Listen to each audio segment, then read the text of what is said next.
This is Derek Scarzella with Action A Go Go, and I just wanted to chime in on the latest news coming out of Hollywood. This is a big one.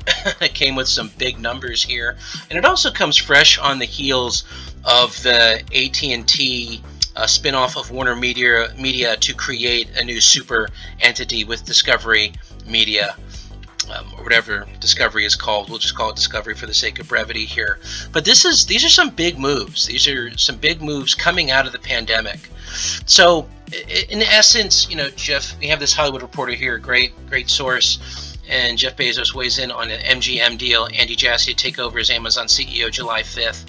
And basically Bezos just discusses why he thought this was a good acquisition. Basically because MGM had a vast, deep catalog of much beloved intellectual property, and that is very true. Probably to put it mildly, some of the properties Amazon is going to take over here include the Bond franchise, which is one of the most valuable modern franchises we have. Classics like The Wizard of Oz, a movie that was wrapped up into the fabric of my childhood. I loved that movie growing up, still do. Definitely a Hollywood classic. And then other properties listed in this article like Rocky, Creed, The Vikings, Survivor, Stargate, The Silence of the Lambs. I mean, all these things represent very, good content. Very, very good stuff that you can watch that sort of alleviates some of the problems Amazon Prime may have. Now, that's assuming that all this stuff is going to go to Amazon Prime. Studios rent stuff out to each other as well, share content through contractual obligations or agreements, And so I'm sure they're going to do some of that as well. Maybe Netflix will feature some Rocky films or whatnot to shake things up on their own platform. But this is big news. Combined with the AT&T spinoff of Warner Media to Discovery, or with Discovery, things are going to get interesting. And I think this is the solidification of the streaming era as we know it. This is tech companies, which has sort of already happened if you've been paying attention in different ways, but this is tech companies swallowing up Hollywood entertainment, Hollywood media organizations that run entertainment. And is it a good thing in a bad way? Is it a good thing? Is it a bad thing? As with all things, the answer is maybe, right? If you love Netflix, if you love streaming, I have run my household off streaming exclusively for the past couple of years now, at least. I cut the cord a long time ago, did not find value in cable, and I'm such a movie nut. Like, live sports is not a real driver of my entertainment. It's not really something I'm with or follow. I spend my time watching movies and TV shows, right? So that's what made sense for me. And watching the landscape shift, I think it's safe to say at this point, streaming is here and the future is now, period. End of discussion. And we've gone from a situation where we had a couple of studios knocking out films at the box office and a couple of television networks, for instance, ABC, NBC, Fox, CBS controlling television, to big tech really controlling not only the pipes but the content itself. And we could go in a couple different directions here. I really just want to talk about the future and how things stand right now. I think this should be a serious worry for Disney, the consolidation we're seeing, and it's going to be really interesting to see how it shakes out. And really important, what the market can bear, right? We've got a couple of different services. I think Peacock from NBC. We've got Paramount Plus, possibly some others. I think we're really going to see this shake out to a four-way race and four dominant services moving forward. We're just going to see Netflix, Disney Plus combined with Hulu and ESPN. They've got a pretty large footprint there, but that's number two. And then we're going to have Amazon in the mix as well, strong contender. And then we're going to have this new Discovery / HBO behemoth that was just made. It's going to be a monster in terms of content. I think it's going to be a really compelling offering that they're going to be able to give to the market with all the reality TV shows. A lot of garbage that just keeps you in your seat, right? Let's be honest. Like these reality TV shows, not necessarily CGI driven, franchise driven content, unless you consider the Kardashians and the Real Housewives franchises in and of themselves. But I think that's, not that I know if they have those properties specifically, but I think it's going to be really compelling, and cord cutting is just going to get more popular, and we're just going to have these streaming services duking it out for the future. Like, honestly, they've got the best content, the best execution, and they have the numbers, they have the metrics, and yeah, that's pretty much it. Like, this is big tech taking over entertainment as we know it. And we've seen aspects of this already. Like, for instance, Jeff Bezos owns the Washington Post.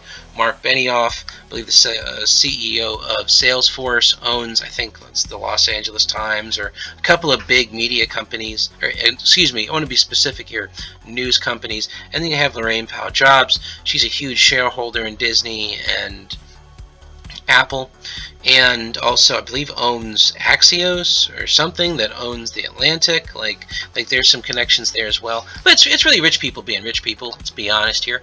But anyway, just to cut to the chase. Again, looking at the content Amazon purchased here, looking at and then Bond, of course, James Bond.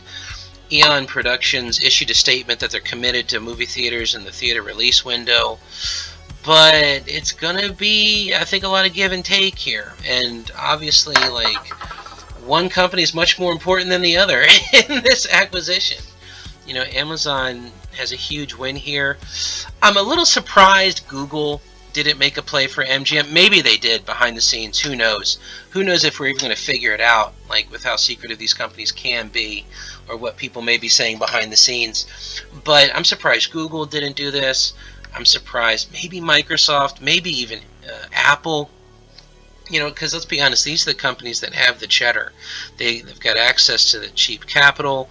They've got the cash lying around. So for them, $9 billion isn't a lot. Isn't a lot at all. And it just adds so much value to Amazon Prime. I'm a big Amazon Prime user. I love Amazon Prime because it's got a lot of old movies. If you want to rent something, it's usually pretty cheap, even though I hate renting anything more than 50 years old for more than $1. But yeah, I think this is a really big value add to the service, to the point where Amazon may be one of like 2 or 3 services you could keep and then just ignore the rest. I mean, I'd really like to hear people sound off in the comments about how they use streaming, what their experience is. Do you have all the services, or do you try and keep it to a few? Do you just not care if Jeff Bezos and Amazon did this? So feel free to jump down to the comments, let me know what you think. But I think this is going to keep happening, just to look to the future, because this is a commentary video. This is going to keep happening. It's going to keep moving. And Apple and Microsoft, Google, I think they're going to start making bigger plays. Microsoft has the Xbox platform and whatnot. I'm not sure what they could leverage there. But, Apple does have Apple Plus. Again, I'm really surprised they didn't make a move here. I'm not sure how Apple Plus is doing right now. I'm going to try and research that. But Google has YouTube, right? And YouTube is one of those things where I actually watch a lot of YouTube. I have friends who actually use it for movies and entertainment and rentals as well. I think YouTube is like quietly swallowing up a lot of market share as well. And really interested to see how Google may respond in the future, what Google may do. And I guess I'm just trying to think about what else before I wrap this up. I'm surprised Netflix didn't make a play here. This would have been a great content acquisition for Netflix. But yeah, I think this may have been bid up. So originally I heard MGM was selling itself for $5 billion. This was months ago. They've been in distress. So there may have been other players here that were bidding the price up. And I'd love to hear the backstory here. That might come out in the future.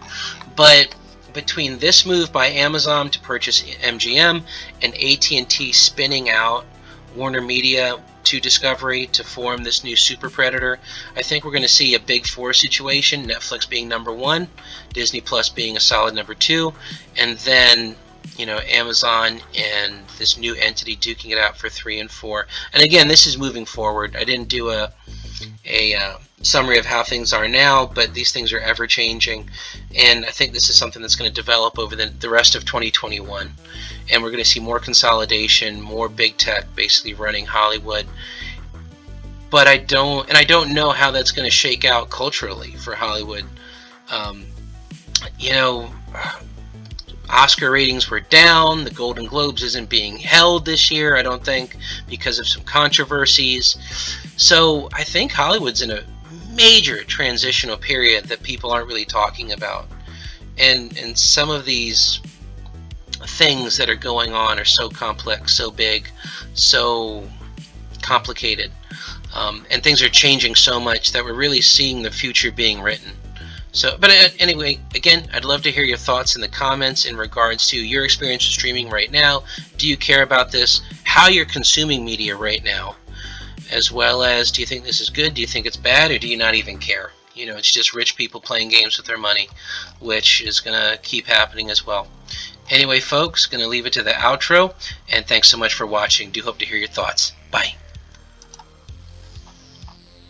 This is Derek Scarzella. Thank you so much for watching this video. Just doing a quick outro. Please like, subscribe, and comment. Above all, we want to hear what you have to say about this video, this movie, what it meant to you. Also, follow us on Instagram, Twitter, of course, YouTube. Check out our website, actionagogo.com. And of course, you can check out my own novels, Knuckle Crackbone, as well as The Vicious Game. Links are all down below. We also have a merch store if you want to enjoy our glorious Action A Go-Go electric logo, which is going to come right after this. And of course, again, thank you so much for watching. It's super appreciated. Hope you had a good time. I know we did.